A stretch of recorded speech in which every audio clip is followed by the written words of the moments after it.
What's up, everybody? Welcome back to Mile High Huddle. I'm your host, Kim Becker, joined by publisher Chad Jensen, and the initial 53-man roster has been made for the Denver Broncos. Chad, what were your initial reactions? I was a little bit surprised, to say the least, of Mike Purcell getting cut. And then we only found out shortly thereafter, oh, no, it's procedural. They're re-signing him the next day. They just can't cut Greg Dulcich, or pardon me, they can't put Greg Dulcich or Michael Ojemudia on IR today. If they do, they're done for the season. If they do it tomorrow, then they can get him back in 4 weeks. So, hey, Mike, you got to take him for the team, and we're going to cut you today. Same with Eric Tomlinson, and re-sign you. But once we learned that it was procedural, I was feeling much better about things, because that defensive line, once you get past Mike Purcell on the depth chart, which I'll remind fans, he's number 4 guy on the depth chart, it goes off a cliff in terms of proven ability. Other than that, it was kind of sad to see McTelvin Agim, his era in at least on the Broncos active roster, come to a close as a former 3rd-round pick. Seth Williams, I thought he had done a lot to earn a spot on the roster, but Jalen Virgil edged him out, keeping kind of that streak alive of undrafted rookies making this roster.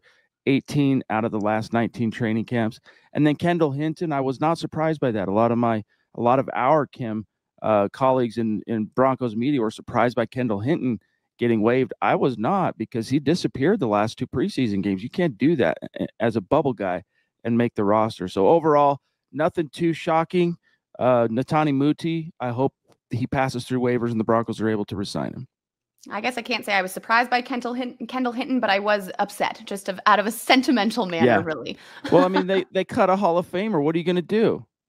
I mean, that's true. Yeah, exactly. Very true. What about Josh Johnson and Brett Rippon? How are you feeling about that?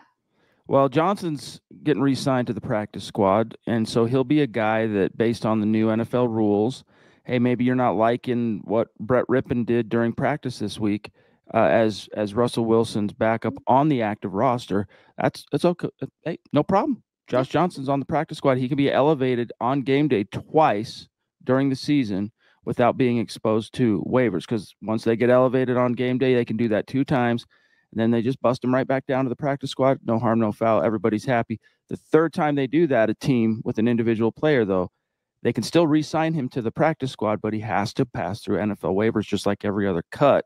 So, hey, he's a nice, fail-safe. I think it's a little bit unnecessary, to be honest with you, Kim, holding on to Josh Johnson. I mean, we're not talking about – those guys are so close in terms of their capability as quarterbacks.